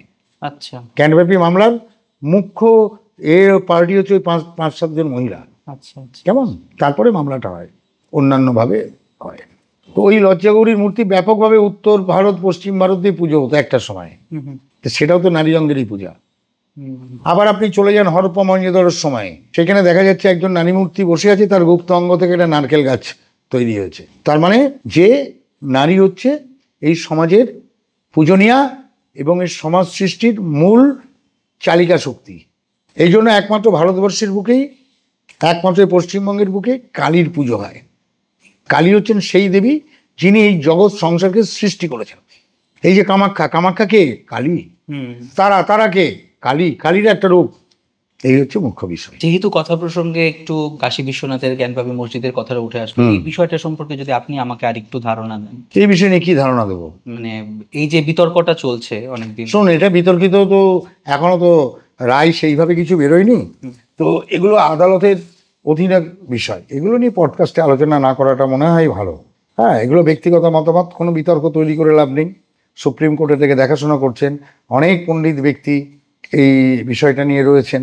হ্যাঁ, বললে অনেক কথাই বলা যায়, কারণ যখন ইসলামিক আগ্রাসন আমাদের এই দেশে হয়, প্রচুর মসজিদের উপরে, মন্দিরের উপরে মসজিদ তৈরি হয়েছে বলে মানুষজনে, বিভিন্ন দলিল দস্তাবেজ বা খালি চোখেও দেখা যায়। যেমন আদিনাথের মন্দির ছিল আপনার ওই মালদায়, সেটা এখন আদিনা মসজিদ। তার ভেতরে অনেক হিন্দু দেবদেবীর পূজা হতো, তার অনেক চিহ্ন রয়ে গেছে। আমাদের ত্রিবেণী আছে এখানে হুগলি জেলায়, সেখানেও সেই মসজিদ নির্মাণ হয়েছে মন্দিরকে ভেঙে। প্রচুর জায়গায় আছে, কোথায় কোথায়। এসব বিতর্কিত বিষয় নিয়ে আলোচনা না করা ভালো। তারাপীঠ কি 51 পীঠের কোনো একটা পীঠ বলা হয়? না, তারাপীঠ 51 পীঠের কোনো পীঠ নয়। তারাপীঠ 51 পীঠের পীঠ নয়, তারাপীঠ হচ্ছে সিদ্ধপীঠ। এটা যদি একটু তারাপীঠ নিয়ে দেখুন, তারাপীঠ নিয়ে আমাদের তারা, দেবী তারা, এই দেবী তারার পূজা শুরু হয়, বৌদ্ধরা এই পুজো প্রথম শুরু করেন, এবং এই তারা বৌদ্ধরা করেন 21 রকমের তারা পূজা। আচ্ছা, হিন্দু মানুষরা প্রধানত 3 রকম, ঊর্ধ্ব পক্ষে 8 রকম তারার কল্পনা করেছেন। উগ্রতারা, একজোটা তারা এবং নীল সরস্বতী তারা। এর 3টে মন্দির আছে, একটা আমাদের পশ্চিমবঙ্গে, একটা বাংলাদেশে, আর একটা হচ্ছে রাজগীরে। এখানে তারামায়ের পুজো হয়। বিশিষ্ট সাধক, এই 2রা শ্রাবণ ওনার মৃত্যু দিবস ছিল, বাবা বামদেব, বামাচরণ চট্টোপাধ্যায়। আজকে তারাপীঠ ওনার নামেই, এত ওনার সাধনার জন্যই সিদ্ধপীঠ হিসাবে এত বহুল প্রচার পায়। প্রচুর মানুষ গেছেন, ওনার সংস্পর্শে এসছেন। উনি ছাড়াও আরও প্রচুর সাধক ছিলেন, কিন্তু ওনার যা সাধন বল, সেই সাধন বলের উপরে কেউ উঠতে পারে। অসংখ্য সাধক এসছেন, নামী অনামী সাধক। দেবেন্দ্রনাথ ঠাকুর, রবীন্দ্রনাথ ঠাকুরের বাবা যখন শান্তিনিকেতন আশ্রম প্রতিষ্ঠা করেন, ওনার কাছে গেছিলেন। উনি, বামদেব বলে দিয়েছিলেন, জীবনী পড়লে জানা যাবে, যে তুমি অমুক জায়গায় চলে গিয়ে যতদূর তোমার দৃষ্টি যাবে ততটা এরিয়ায় ঘিরে নাও, ওখানেই তোমার আশ্রম হবে। প্রচুর মানুষ গেছেন, নামি নামি লোক, ওনার আশীর্বাদ নিতে। প্রচুর মানুষ, উনি তো আমরা যেমন হোমযজ্ঞ করি এসব উনি তো কখনো করেননি।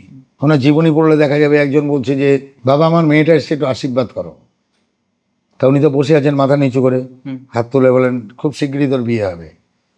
ভদ্রলোক কেঁদে উঠেছেন, বলছে যে তো আমার বিধবা মেয়ে, তুমি কি আশীর্বাদ করলে বাবা।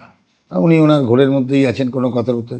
কিছুক্ষণ পরে একটি কাঠির মাদুর হয় না, মাদুর নিয়ে, তালপাতার মাদুর নিয়ে এক ভদ্রলোক এসে নামিয়ে রাখলো, আর টিকটিকি বেরিয়ে চলে গেল মাদুরের থেকে। খানিকক্ষণ পরে আরও একটা গ্রুপ এলো, কথাবার্তা হতে হতে মেয়েটিকে পছন্দ করলো, বিবাহের প্রপোজাল দিল, তার মানে এর ফ্যামিলির সঙ্গে ওই ফ্যামিলির কথা হলো, পরবর্তীকালে মেয়েটা বিয়ে হয়ে গেল। বামদেবের এই সাধক মানুষেরই এরকম বিভূতি থাকে। তারা গত জীবনে কি হয়েছিল, এই জীবন কি, আগামী যে সবই তারা জানেন। সাধনার এমন পরাবস্থায় তারা তাদের উত্তরণ হয়েছে।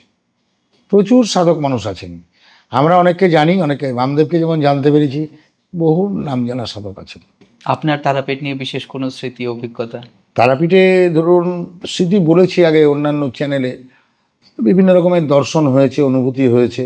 তারাপীঠ একটা সিদ্ধপীঠ, তবে কি জানেন তো, তারাপীঠ আমি যখন প্রথম যাই কন্ডাক্টেড ট্যুরে, আপনাকে প্রথমেই বলেছি, সেটা ছিল 1980 সাল, আর এটা হচ্ছে 2045 বছরে তারাপীঠ আমূল পরিবর্তন হয়েছে। তারাপীঠ এখন কংক্রিটের একটা বাসস্থান।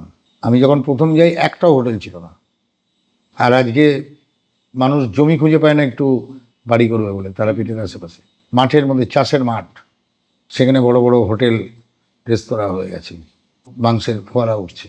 এখন উইকেন্ডে ঘোরার জায়গা হয়ে গেছে। তারাপীঠ তো ঘোরার জায়গা নয়, চোর জোচ্চোর চুরি করে গিয়ে পালিয়ে থাকছে ওখানটায়, বিভিন্ন রকম বেড়াতে চলে যাচ্ছে তাদের সঙ্গিনী নিয়ে ওখানে। তারাপীঠ হচ্ছে একটা ভক্তি স্থান ওখানকার। এখন দেখুন দিন যত যাবে মানুষের রুচির পরিবর্তন হবে। ঠাকুর তাদের দায়িত্ব দিয়েছে হোটেল করার, ঠাকুর কিছু মানুষকে দায়িত্ব দিয়েছে ওখানে গিয়ে ফুর্তি করার, মাজারকে যে দায়িত্ব দিয়েছে। যাই হোক, যাই এখনও তারাপীঠে, চুপি চুপি যাই, পূজা অর্চনা করে চুপি চুপি চলে আসি।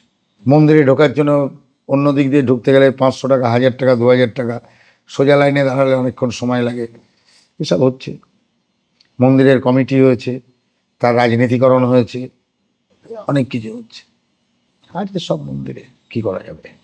কিন্তু যেটা এই পডকাস্টের মাধ্যমে বলতে চাই, মন্দিরের এই যে প্রচুর পয়সা সাধারণ মানুষ গিয়ে মাকে দক্ষিণাস্বরূপ প্রণাম করে দিয়ে আসেন, মাতৃদর্শনের দক্ষিণাস্বরূপ, মন্দিরের একটা আলাদা রোল থাকা উচিত আমার মতে। রোলটা হচ্ছে যে ধর্মীয় শিক্ষাদান করা আপামর মানুষকে। এখানে কোনো ধর্ম জাতিকে বিচার করে নয়, জাতি ধর্ম বর্ণকে একধারে সরিয়ে রেখে সনাতন হিন্দু ধর্মের শিক্ষাদান করা। যারা তারাপীঠে যান, হয়তো 10 বার গেছেন, 20 বার, 50 বার গেছেন, বামদেব বাবার জীবনী জানেন না, তার বাবা মায়ের নাম জানে না, তার জীবনী সম্পর্কে জানে না। একটা বুকলেট তো করা যায়, ফ্রি অফ কস্ট, মন্দির কমিটি দিতে পারে তো। দশ মহাবিদ্যার একটা বিদ্যা হচ্ছে ছিন্নমস্তা, তার বিভৎস একটা রূপে আমরা দেবী মায়ের পুজো করি। এই বিভৎস রূপ কেন মায়ের? দশমহাবিদ্যার মধ্যে শক্তির বিভিন্ন রূপকে দেখানো হয়েছে। কেমন, এই যে আমরা বলছি কালী, এই কালীকে আমাদের দেহে কল্পনা করা হয়েছে কুণ্ডলিনী রূপে। কুণ্ডলিনীর শক্তি বলতে আমাদের যে মস্তিষ্ক, এখানে হচ্ছে প্রচুর নার্ভ সেল, একসঙ্গে অ্যাকুমুলেটেড নার্ভ সেলস, মানে প্রচুর নার্ভ এখানে জোড়াজড়ি করে রয়েছে। এবং এই ব্রেনের, মস্তিষ্কের পেছন দিক থেকে লম্বা একটা, মানে ফানেল লাইক পজিশন থেকে একটা লম্বা নল নেমে এসছে আমাদের মেরুদণ্ডের মাঝখান দিয়ে। এটাকে বলা হচ্ছে সুষুম্না কাণ্ড। এই সুষুম্না কাণ্ডের 2 দিক বরাবর দুটো নার্ভ, এখান থেকে সুষুম্না কাণ্ড থেকে নার্ভগুলো যেগুলো বেরিয়েছে, দুটো আলাদা আলাদা নার্ভস রয়েছে। তন্ত্রশাস্ত্রে এগুলোকে বলা হয়েছে ইড়া পিঙ্গলা সুষুম্না। মূল হচ্ছে সুষুম্না, 2 দিকে ইড়া পিঙ্গলা। এই যে আমি বসে আছি, আমার ডান দিক দিয়ে পিঙ্গলা, দিক দিয়ে ইড়া। এই যে শক্তি, আমাদের যে বুদ্ধিমত্তা, শক্তি, বিবেক, বুদ্ধি ইত্যাদি ইত্যাদি, এই শক্তি চলাচল করে। এবং একদম শেষে যেখানে শেষ হয়েছে, ওই জায়গাটাকে বলা হয় মূলাধার, কল্পনা করা হয়েছে মূলাধার হিসাবে। এবং দেখা যাবে যে এই শক্তিগুলো যখন ক্রিয়া করে, তখন ওঠার সময় বিভিন্ন জায়গায় বাধা পায়। কেন বাধা পায় না, ওইখানে আরও বেশি করে জড়া পাকানো আছে। এগুলোকে বলা হয় নার্ভ গ্যাংলিয়ান, ইংরেজিতে বলছে নার্ভ গ্যাংলিয়ান, নার্ভাস সিস্টেমে, স্নায়ুতন্ত্রে। তাহলে ওই যে নার্ভ গ্যাংলিয়ানসগুলো, ওইখানে এক একটা করে গ্ল্যান্ড থাকে, এন্ডোক্রাইন গ্ল্যান্ড বা অন্তঃক্ষরা গ্রন্থি, ওখানে কিছু কেমিক্যাল সাবস্টেন্স বিভিন্ন সময় সিক্রেট করে, খরিত হয়। ঠিক। এইগুলোর ওপরে সাধক কি করেন, কন্ট্রোল করেন।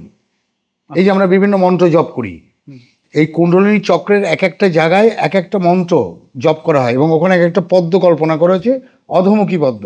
পদ্ম ফুল কারোর 4টে পাপড়ি, কারোর 6টা পাপড়ি, কারোর 8টা, কারোর 10টা, কারোর 12টা, কারোর 2টো, কারোর 1000, এরকম করে 6খানা চক্র আপ টু এই পর্যন্ত আমাদের কপাল পর্যন্ত 6টা চক্র, আর ওপরে সহস্রার চক্র, সব চক্র নিচু করা আছে, তন্ত্রশাস্ত্র বলছে। তুমি জপ করবে, জপ করতে করতে যখন যে চক্রটা তোমার সিদ্ধ হবে, ঊর্ধ্বমুখী হয়ে যাবে পদ্মটা। আচ্ছা। এটা ঘুমিয়েছিল জন্মাবধি, তুমি সাধনার ফলে তুমি ঊর্ধ্বমুখী করে তাকে জাগ্রত করলে। ওকে। এই যে মূল ঘটনাটা, এটাকে ভালো করে বুঝতে হবে। এই যে মূল ঘটনাটা, এই ঘটনাটাকেই বিভিন্ন স্তরে সাধকের বিভিন্ন দেবীর দর্শন হয় এবং দশমহাবিদ্যা এই চক্র কটার মধ্যেই অবস্থিত। একদম মূলাধারে কালী, পরপরগুলো আর বলছি না। আপনি ছিন্নমস্তার কথা বললেন, এবার বলি। এইখানে আমাদের হচ্ছে বিশুদ্ধ চক্র। এই বিশুদ্ধ চক্রে যখন কোনো সাধক স্থির হতে পারেন, তার মনকে স্থির করতে পারেন, তখন তাকে ওই অবধিও জন্মমৃত্যু চক্রের মধ্যে মানুষ থাকে। আচ্ছা। এই যে ছিন্নমস্তা দেবী, এই যে রূপকল্পনা, কোনো মহিলা গলা কেটে একটা হাতে ধরে দাঁড়িয়ে আছেন আর এক হাতে খাড়া, এটা সম্ভব? গলা যদি নিজের গলা নিজে কেটে পড়েই তো যাবে, দাঁড়িয়ে আছেন কেন? রূপকল্পনা করা হয়েছে এইভাবে। আচ্ছা। জন্মমৃত্যুর চক্র দেখানো যে এই অবধিও তুমি যদি সাধনা করে পৌঁছাও, তাহলেও তুমি জন্ম মৃত্যু চক্রের মধ্যে থাকবে। দুদিকে দুজনকে দাঁড় করানো হয়েছে, দুই সখী, বিভিন্ন গল্প আছে এই নিয়ে, মিথ, আমি ওই প্রসঙ্গে যাচ্ছি না। তাহলে এইখানে দেখা যাবে 3টে ধারা বেরিয়েছে। 3টে ধারা মানে ইড়া পিঙ্গলা সুষুম্না থেকে 3টে রক্তক্ষরণ দেখিয়েছে, তার মানে 3টে ধারা বয়ে চলেছে। প্রধান ধারাটা নিজের মুখে আসছে, এখানে যে মাথাটা ধরা আছে, কেমন? তার মানে এই সাধক এই অবধি এলে পরেও সেই জন্মমৃত্যু চক্রে তার উপরে উঠো, তুমি গুরুস্থানে পাবে। এটা হচ্ছে গুরুস্থান। আচ্ছা। যেসব মানুষ পুজো করে, আনন্দনাথ, গিরি, পুরী ইত্যাদি 10 নামে, আমি যারা পুজো করে তাদের এক নামে আনন্দনাথ, তারা যখন পুজো করে গুরুকে তর্পণ করে, তখন তারা এইখানে হাত দেয়, গিয়ে তর্পণ করে। তার মানে এটা হচ্ছে গুরুস্থান। আচ্ছা। এই যে আমরা নমস্কার করি, কাউকে আমি নমস্কার জানালাম, এই এখানে হাত দিলাম, এখানে হাত দিলাম, মানেটা কি? আমি এই চক্র, আজ্ঞা চক্রকে প্রথমে টাচ করলাম, হার্ট চক্র বা অনাহত চক্রকে টাচ করলাম। তার মানে আমি প্রথমে গুরুকে স্পর্শ করলাম, গুরুকে অভিবাদন জানালাম, এবং এখানে আমার ইষ্টকে অভিনন্দন জানালাম। এবং দেখা যাবে যে আমাদের যে দেহ, সেই দেহের মধ্যে এই দুটো যে এন্ডোক্রাইন গ্ল্যান্ড আছে, পিনিয়াল অ্যান্ড থাইমাস, এই দুটো অন্তঃক্ষরা গ্রন্থি চুপচাপ বসে থাকে, ইনঅ্যাক্টিভ, ক্রিয়াশীল নয়। এই দুটোকে জাগ্রত করতে হয়। সাধনার মূল উদ্দেশ্য হচ্ছে দেহের সমস্তগুলো গ্রন্থিকে জাগ্রত করা। আপনি শুনে থাকবেন বা পড়ে থাকবেন যে মানুষ ইচ্ছা করলে আকাশে নাকি উড়ে যেতে পারে এরোপ্লেনের মতন। এখন ড্রোন উড়ে যাচ্ছে, যুদ্ধ দেখছি আমরা, ড্রোন, মানুষ এভাবে উড়ে যেতে পারে। আপনি যদি যীশুখ্রিস্টের জীবনী পড়েন, দেখবেন যীশুখ্রিস্ট যখন জন্মগ্রহণ করলেন, কোথায় জন্মগ্রহণ করেছিলেন? বেথেলহেম। এখন যেখানে যুদ্ধ হচ্ছে, ইসরায়েল গাজা হচ্ছে না যুদ্ধ, ওখানে জন্মগ্রহণ করেছিলেন, জেরুজালেমে। বেথেলহেম বলে একটি জায়গা, একটা আস্তাবল, তার মধ্যে। বাবা কে ছিলেন? জোসেফ। জোসেফ ওনার বায়োলজিক্যাল বাবা নয়। যখন মেরি কনসিভড হন, মেরি গর্ভবতী হন, মেরি কোথায় গর্ভবতী হন? মেরি গর্ভবতী হন তুর্কি দেশে, টার্কি যেটাকে আমরা বলছি, তুরস্ক আছে না? কাদের দ্বারা গর্ভবতী হন? এই নাথযোগীরা, বুদ্ধিস্টরা, তারা বিভিন্ন দেশে ছড়িয়ে পড়েছিলেন। ওই যে সাধনা বললেন আপনি, নারী পুরুষ সাধনা, ওইভাবে তার জন্ম হয়। যিশু যখন বড় হন, যিশু শোনেন তার মায়ের কাছে যে তার বাবার দেশ হচ্ছে পূর্ব দেশ। যিশুর জীবন কাহিনী শুনবেন, যিশুর জন্ম হওয়ার পরে পূর্ব দেশ থেকে 3টি তারা তাকে দেখতে এলো। যিশুর জীবনীতে পরিষ্কার তারা কাকে বলে? যেসব সাধক সাধনায় সিদ্ধি লাভ করেন, তাদের দেহের চারিদিকে একটা আলোক বলয় কাজ করে। দেখবেন দেবদেবীর পেছনে, গুরুদেবদের পেছনে আলোকের আছে না, তারা আলোর মতন হন। হিন্দিতে বলছে ঊর্জা, তাদের দেহে একটা আলাদা ঊর্জা থাকে, ওরা, তারা এনলাইটেন হন, তারা আলোকিত হন। তাহলে পূর্বদেশ থেকে 3টি তারা এলো। কিভাবে এলো? কোথায় জন্মগ্রহণ করেছে? বেথেলহেম। কোথায়? আমাদের বঙ্গদেশ। এখান থেকে ওখানে কিভাবে গেল তারা? হেঁটে হেঁটে কতদিন লাগবে? তখনকার দিনের, আজ থেকে 2000 বছর আগে, 2025 বছর আগে। তাহলে আকাশপথে গমন তখনকার দিনের সহজ সাধ্য ছিল। আরও বলে দিই, আপনি চলে আসুন পেছনে। যিশুকে ক্রুসিফাই করা হলো, তখনকার দিনে ক্রুসিফাই করে যাদের মারা হতো, মেরে হাঁটুর নিচে থেকে গোড়ালি অব্দি যে হাড়টা যে ভেঙে দেওয়া হতো, শিনবনটা, যাতে তারা মারা যায়, নাট টাপ কেটে কুটে যায়, মারা যায়। যিশুকে করা হয়নি, অন্য দুজনকে করা হয়েছিল। 3 জনকে ওখানে বদ্ধভূমিতে নিয়ে যাওয়া হয়েছিল। তা যিশুকে কেন মারেনি, মেরে ফেলেনি? কারণ যারা মারতে গেছিল রাজার আদেশে, তারাও যিশুর ভক্ত ছিল। ওখানে লেডি ম্যাকডালেন বলে যিশুর একজন সঙ্গিনী ছিলেন, সাধন সঙ্গিনী, এবং যিশুর মা মেরি, তারা যিশুকে, এবং আরেকজন শিষ্য ছিল, নামটা ভুলে যাচ্ছি, 3 জন মিলে এনে তাকে বিভিন্ন রকম তেল, অ্যালোভেরা যেটাকে বলছে ঘৃতকুমারীর রস, বিভিন্নভাবে তাকে সেবা শুশ্রূষা করে বাঁচিয়ে তুললেন, ওই হাতের পিন ফোটা ফোটা যেগুলো ছিল সেগুলো। এবং যিশুর গুরুদেব তিনি জানতে পারলেন এই দেশে বসে যে আমার শিষ্যকে এইভাবে ক্ষত করা হয়েছে, আহত করা হয়েছে, এবং তিনি গেলেন শিষ্যকে নিয়ে এই দেশে চলে এলেন। তাহলে এই যে দূরশ্রবণ, দূরদর্শন, আকাশ পথে গমন, দেহকে ছোট করে ফেলা, দেহকে বড় করে ফেলা, এই সমস্ত কিছু অষ্টসিদ্ধি বলা হয়। সাধক যখন একটা নির্দিষ্ট লেভেলে, কুণ্ডলিন লেভেলে উঠে আসেন, এগুলো সব করতে পারে। সাধনার মূল বিশেষত্ব এখানে। ঠাকুর রামকৃষ্ণদেব এই কথা বলেছিলেন যে সিদ্ধি হচ্ছে বাহ্যের মতন, ঠিক এই কথাটা বলছেন, মানে পায়খানার মতন, গুয়ের মতন, সিদ্ধিতে যেতে নেই। আত্মসাধনা করতে গেলে সিদ্ধির লোভে পড়তে নেই। তাহলে এই সিদ্ধি পেলে পরে মানুষ নিজেকে বিরাট কিছু ভাবে, অহংকার এসে যায়, তার নয়। আপনি যিশুর জীবনী পড়ুন, দেখবেন কেউ অন্ধ, চোখে হাত দিয়েছে, ঠিক হয়ে গেছে। অনেক সাধক আমরা আমাদের আশেপাশে দেখতে পাই। কেউ স্পর্শ চিকিৎসার এই কি এটা হয়েছে, এটা একই জিনিস। তারা ওই লেভেলে উঠে আসেন সাধনা করতে করতে। তা ছিন্নমস্তার যে কথাটা আপনি বললেন, ছিন্নমস্তা এই লেভেলে, এই লেভেলে যে উঠে আসেন, তার খাদ্যের জন্য বসে থাকতে হয় না। তারা যেখানে বসবেন, খাবার দাবার সব কিছু সেখানে এসে পৌঁছে যাবে। তারা যা ইচ্ছা করবেন, যেখানে বসে ইচ্ছা করবে সেখানে পাবেন। এখন গরমকাল, এখন বাজারে তাল উঠেছে, আর কদিন বাদে ভাদ্রমাসের অষ্টমীর দিনকে পাকা তাল দিয়ে পুজো করা হবে, শ্রীকৃষ্ণকে বিভিন্ন জিনিস হবে, তো বালগোপালের পুজো হবে, হবে না? তাহলে এখন কি তালশ্বাস পাবেন আপনি? কোথাও পেতে পারেন? আপনি তালশ্বাস চাইলে ওই ছিন্নমস্তা সাধক তালশ্বাস এনে দিতে পারবে। আচ্ছা, আপনি এখন আখরোট খেতে গেলেন, কাঁচা আখরোট চাই আপনার একটা, ছিন্নমস্তা সাধক বলবে দেখ তোর ব্যাগ খোল, ওর মধ্যে রয়েছে। ওনার ইচ্ছা শক্তিতে ওই জিনিস চলে আসবে। ইচ্ছা শক্তির এত বড়, নিজেকে নিজের ওই ক্ষমতাগুলোকে করায়ত্ত করতে হয়। একটু আগে বলছিলেন না ভৈরবী সাধনার কথা, এই সাধক কোথায়? আপনি কালী সাধক প্রচুর দেখবেন। জয় তারা, তারাপীঠে গেলেই শুনতে পাবেন বড় বড় সাধক এত বড় বড় টিকা তিলক জটা নিয়ে ঘুরছে। কোথায় তারা করতে পারবে? ফু মারলে থুতু বেরোয় না। কোথা থেকে আখরোট এনে দেবে আপনাকে? কাঁচা আখরোট। আপনি যা চাইবেন, যেখানে বসে যা চাইবেন তাই এনে দেবে। এটা হচ্ছে তাদেরকে, এটাকে বলা হয় সিদ্ধি। দেখবেন অনেকের জ্যোতিষ তান্ত্রিক লেখা থাকে কামাখ্যা সিদ্ধ, তারাপীঠ সিদ্ধ লেখা থাকে না? জলেই সিদ্ধ না ওরা, সিদ্ধি পাবে কোত্থেকে? সিদ্ধি এত সোজা জিনিস।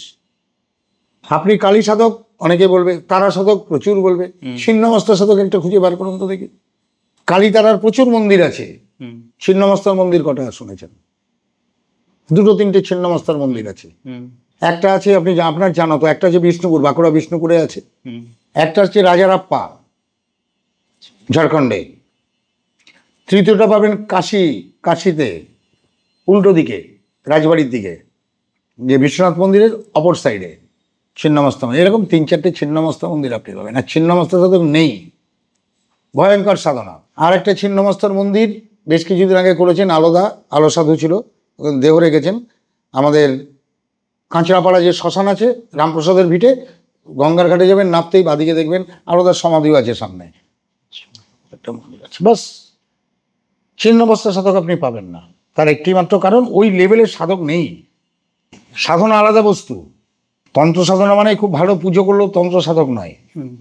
পুজোটা হচ্ছে সাধনার একটা অংশ। ABCD, স্তবস্তোত্র পাঠ করলেন অ ক খ, পূজা পাঠ করলেন ABCD, হোমযজ্ঞ করলেন ABCD EFGH। সাধনা অনেক ওপরের লেভেলের ব্যাপার। এই হচ্ছে ছিন্নমস্তার আপাতত বক্তব্য।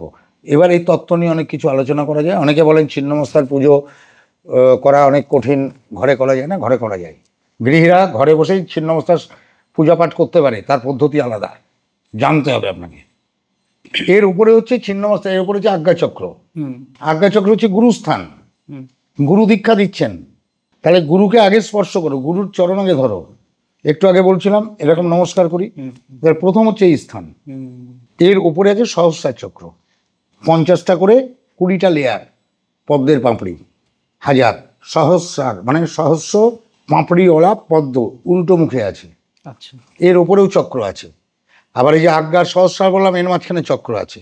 বেশ কিছু সাধনায় দেখা যায় যে ভূত প্রেত নিয়ে আমরা সাধনা করছি, পিশাচ, এই ধরনের সাধনা হয়। এই সাধনাগুলোর করার দরকার কি? দেখুন, সব কাজ তো সবাইকে দিয়ে করা যায় না। পুরোহিতকে দিয়ে পায়খানা বাথরুম পরিষ্কার করা যাবে না, তার জন্য তো আলাদা মানুষ লাগবে। এমন কিছু জিনিস আছে যেগুলো ভূত প্রেত পিশাচ দিয়ে করতে হয়। কিছু মানুষ আছেন তারা এই সমস্ত সাধনা করেন। আমরা ভগবান শিবের একটা নাম জানি ভূতনাথ, তাই তো? তাই পৃথিবীতে তার হাতের মুঠির বাইরে কিছু নয়। তাহলে দেবদেবীও তার, দেবদেবীর মন্ত্রও তার, যত মন্ত্র আছে তার মন্ত্রের উদ্গাতা হচ্ছেন ভগবান শিব। এই যে কৃষ্ণ মন্ত্রের দীক্ষা নাই, কৃষ্ণ মন্ত্রের দীক্ষার দেবতা হচ্ছেন দেবী দুর্গা এবং মন্ত্রের উদ্গাতা হচ্ছেন শিব। শিবই মন্ত্রগুলো তৈরি করেছেন, শাস্ত্র বলছেন। তাহলে শিবের একটা নাম ভূতনাথ। সুতরাং এই পৃথিবীতে যা কিছু দেখছেন ভালো বা মন্দ, আমরা বলে থাকি মন্দ কিছু না, ভগবানের সৃষ্টি ভালো। কর্ম খারাপ হতে পারে, তার উপযোগী খারাপ হতে পারে, ভগবানের যেহেতু সৃষ্টি। খারাপ কে? খারাপ আপনি, খারাপ আমি কি? হ্যাঁ, কেন বললাম? নিশ্চয়ই আগের করবেন। না না না, খারাপ আমি বা আপনি। আপনাকে 1 প্লেট সুস্বাদু পোলাও দেওয়া হলো, সঙ্গে পনিরের তরকারি, আপনি খেলেন, পেট ভরে খেলেন, 2 দিন খাননি, এতগুলো দুজনের খাবার একা খেলেন। পরের দিনকে আপনি নদীর ধারে বসে গেলেন পায়খানা করতে, বিরিয়ানি আর পনির বেরোবে পেট থেকে? কি বেরোবে? সেটাকে কি স্পর্শ করবেন? ঘেন্না লাগবে। কেন? আপনার শরীরকে স্পর্শ করেছে, শরীরের মধ্যে দিয়ে পাস করেছে।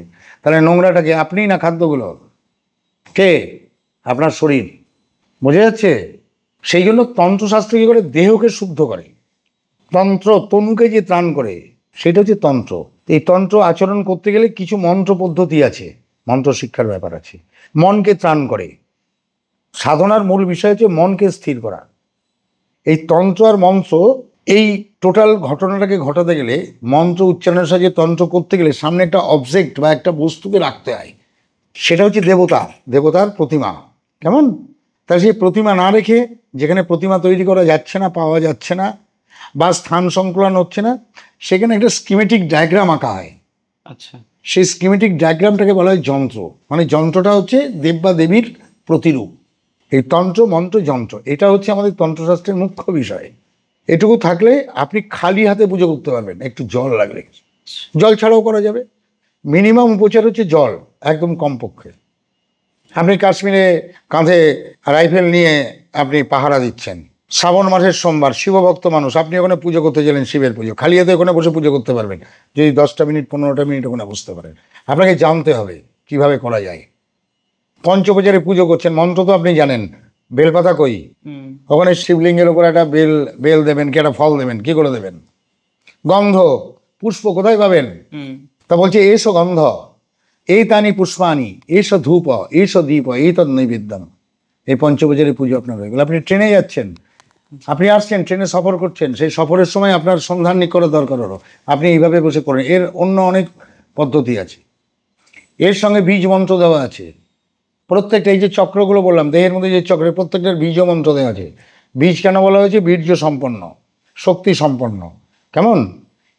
বীজ থেকেই তো গাছ, ময়ূরও তৈরি হয়। একটা ছোট্ট বীজ থেকে বিশাল বট গাছ হয়। তাহলে ওইটাকে আপনি যদি মন্ত্রটাকে বারবার উচ্চারণ করেন, ওখান থেকে বিশাল গাছ হবে, যেখানে আশ্রয় নিতে পারবে প্রচুর পশু পাখি, কীট পতঙ্গ। তাই তো নাকি?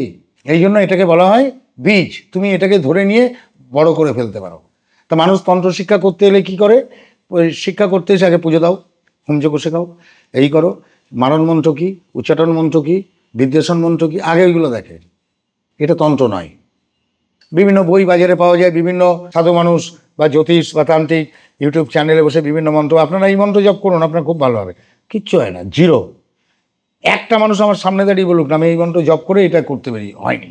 কেন? তিনি তন্ত্র দীক্ষিত নন।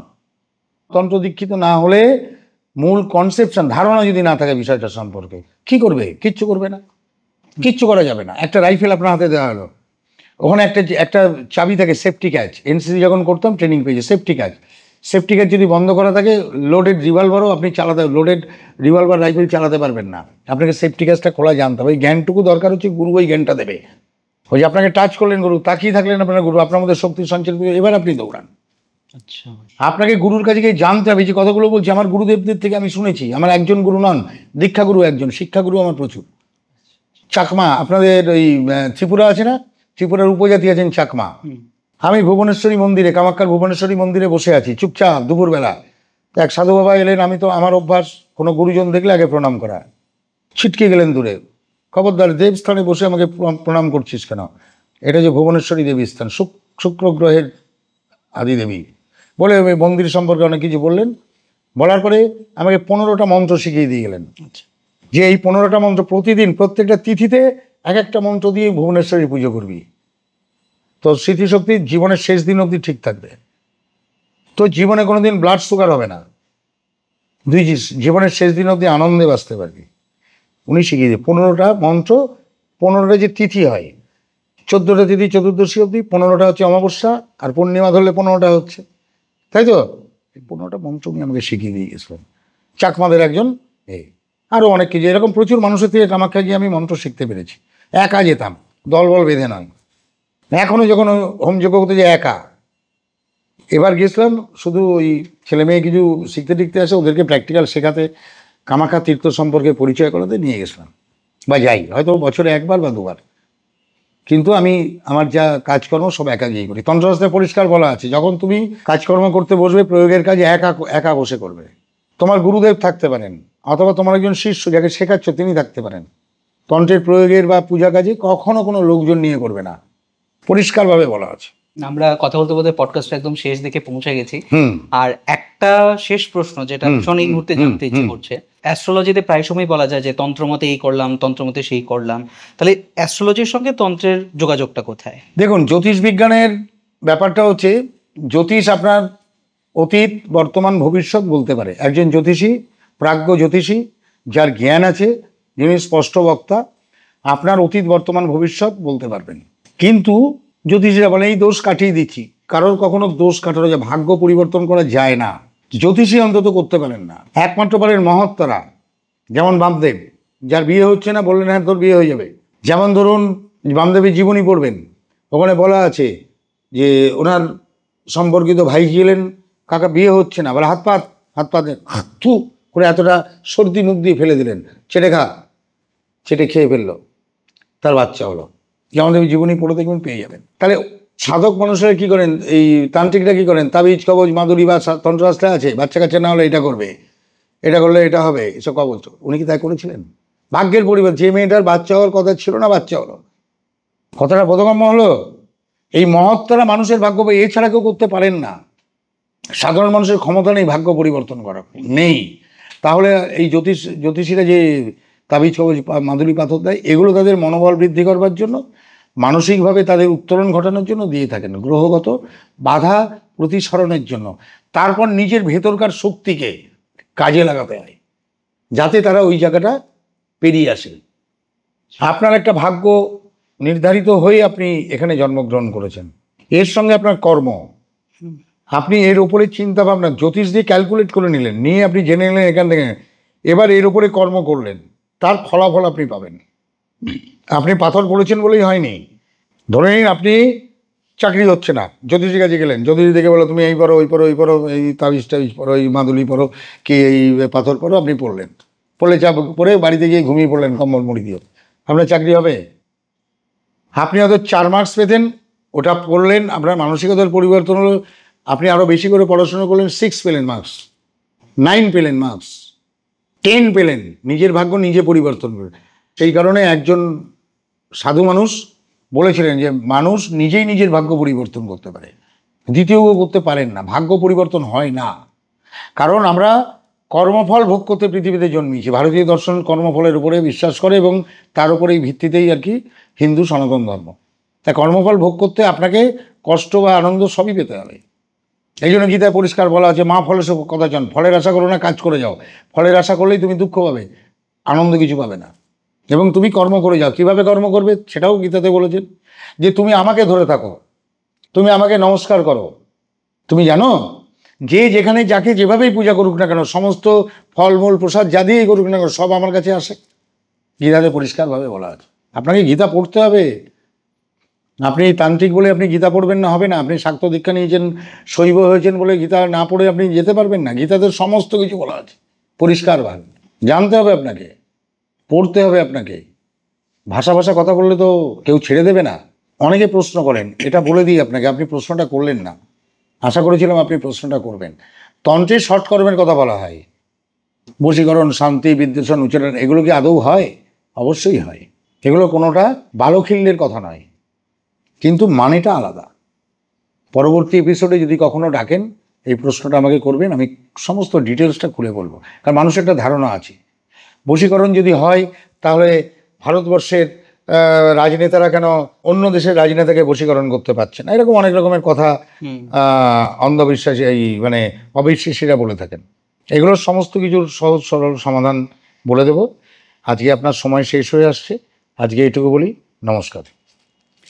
দর্শক বন্ধুরা, আপনারা এতক্ষণ শুনছিলেন নাদ্দা কসমিক সাউন্ডের তন্ত্র বিষয়ক একটি বিশেষ পডকাস্ট। আপনারা এই পর্যন্ত যারা পডকাস্টটি শুনলেন, অবশ্যই লিখে জানাবেন আপনারা আর নতুন কী বিষয় নিয়ে আপনারা পডকাস্ট শুনতে চাইছেন। আমরা ফিরবো নতুন কোনো এপিসোড নিয়ে, নতুন কোনো বিষয় নিয়ে, নতুন কোনো গেস্টের সাথে। ততক্ষণ পর্যন্ত সবাই ভালো থাকবেন, সুস্থ থাকবেন। আর পাশের যে বেল আইকনটি আছে সেটা অবশ্যই ক্লিক করে দেবেন, তাহলে অবশ্যই প্রত্যেকটা পডকাস্ট আপনাদের কাছে পৌঁছে যাবে। নমস্কার।